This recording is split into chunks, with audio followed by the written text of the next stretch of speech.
मंदिरों का सोना सरकार ले रही है लगभग 2000 किलो। ये बात मैं 2018-19 की बता रहा हूँ। तो मैंने कहा ये तो ठीक नहीं है। मतलब हम आप जैसे बात करते हैं वैसे ही हमसे बोला। तो बोले क्या किया जाए? मैंने कहा एक एप्लीकेशन कोर्ट में डालते हैं, मंदिर सोना आप क्यों ले रहे हो? तो हमने एप्लीकेशन डाली और ये मेरी पहली पिटीशन थी 2019 में टेम्पल से रिलेटेड, जिससे मुझे बहुत कुछ सीखने को मिला जो आगे है। और शायद उसी पिटीशन का नतीजा है कि जो मैं इतना बोल पा रहा हूँ, आप मेरे साथ बैठे हुए हैं। वो तो हमने रुकवा लिया कि 2000 किलो सोना मंदिरों का सरकार नहीं ले पाई, वो मंदिरों के पास रहा। लेकिन सरकार का अपना एफिडेविट उसी केस में क्या कहता है, वो चौंक जाएंगे आप। उस एफिडेविट में सरकार कहती है कि जी इसमें कौन सी नई बात है, आज आप मेरे को 2000 किलो किलो कर रहे हो। 1977 से लेकर 2019 तक 15 तक के आंकड़े उसने बताए थे, हम 5 लाख किलो सोना तो ले चुके हैं। सरकार का एफिडेविट कह रहा है कि आप 2000 किलो हमें लेने से रोक रहे हो और हम 5 लाख किलो सोना आज तक केवल तमिलनाडु के मंदिरों से ले चुके हैं। जी बाप रे बाप। ये मैं नहीं कहता, मैं आपको दिखाता हूँ ना, ये हिंदू का आर्टिकल है, आप उसमें देख सकते हैं। 5 lakh KG of the gold सरकार ले चुकी है।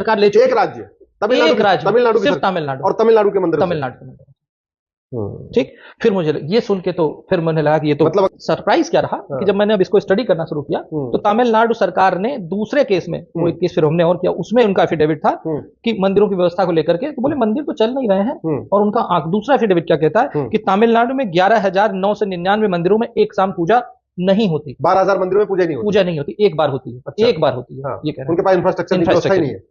और उसी एफिडेविट में ये कह रहा है, सरकार कह रही है, मैं बोल ही नहीं रहा हूं, सब सरकार बोल रही है कि 37,000 मंदिरों में सुरक्षा, पूजा, सफाई, सारी व्यवस्था के लिए मंदिर में सिर्फ एक आदमी है, यानी पुजारी से लेकर चपरासी तक वो बेचारा एक आदमी। मतलब वही झाड़ू पोछा करेगा, वही पूजा करेगा, वही आरती करेगा, वही भोग लगाएगा, वही कथा सुनाएगा, वही सबका संस्कार भी कराएगा, एक व्यक्ति।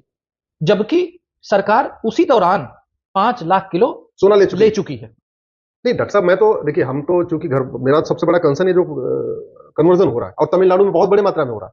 मैं ये सोच रहा हूं कि 5 लाख किलो सोना अगर 100 ग्राम सोना बांटे 100 ग्राम सोना बांटे तो 50 लाख लोगों की घर वापसी हो सकती है। अभी तो आपने सिर्फ एक राज्य का सुना है, अभी तो पिटारा बाकी है। आगे चलते हैं। तो जैसा सबको पता है कि भारत में मंदिर को छोड़ करके बाकी सारे रिलीजियस सेंटर हैं वो फ्री हैं, स्वतंत्र हैं। मंदिर आज भी गुलाम है, परतंत्र है। हिंदू धर्म का ये केंद्र माना जाए भारत को, वहां पर एक भी मंदिर आज ऐसा नहीं है जो सरकार के अनुदान से बना हो। एक भी मंदिर सरकार के अनुदान से नहीं बना। हमने ये आरटीआई डाली कि अच्छा ये 5 लाख किलो सोना आया तो गया कहां? क्वेरी है। अब इतने मंदिर बंद हो गए, सोना आया सरकार ने, तो गया कहां? 5 लाख, तो 5 लाख किलो। और ये सिर्फ सोना, अभी पैसा हमने बताया नहीं। पैसा अलग है, इनकम अलग है। ये आरटीआई में लॉ स्ट्रीट जर्नल का आर्टिकल में कोट कर रहा हूं। इसमें ये कह रहा है कि where does the temple money go, state and centre authorities have no answer, Law Street RTI reveals. तो उनको पता ही नहीं है कि वो कह रहे हैं हमको नहीं पता जी कि 5 लाख किलो सोना आया था, इतना निकला, पर उसका यूटिलाइजेशन कहां हुआ इसके लिए उनके पास आंकड़ा नहीं है कि कहां यूटिलाइज हुआ। जून 2022 मद्रास हाईकोर्ट ऑर्डर, जब हम लोग इस केस में घुसे तो केस में यह हुआ कि जो आप उसमें मूर्तियां देखते हैं वो मूर्तियां गायब करके डुप्लीकेट मूर्तियां रखी हुई हैं। क्योंकि सोने से ज्यादा महंगी मूर्तियां हैं, सालों हजारों साल पुरानी मूर्तियां हैं, उसको गायब करके उसकी डुप्लीकेट रखी गई। जब ये मामला उठा गया तो 40,000 मंदिरों की फॉरेंसिक ऑडिट का ऑर्डर दिया है हाईकोर्ट ने 2022 में। फॉरेंसिक, क्योंकि हमें पता ही, हम तो पूजा करें ना, हम तो मूर्ति असली की कर रहे हैं कि नकली वाली जो रख दी गई उसकी कर रहे हैं। ठीक, 60 सालों में आजाद भारत में किसी भी मंदिर जो सरकार कंट्रोल करती है उसका कोई ऑडिट नहीं हुआ। लेकिन क्या आपको पता है कि पूरे भारतवर्ष की जीडीपी में हम कितना कंट्रीब्यूट करते हैं?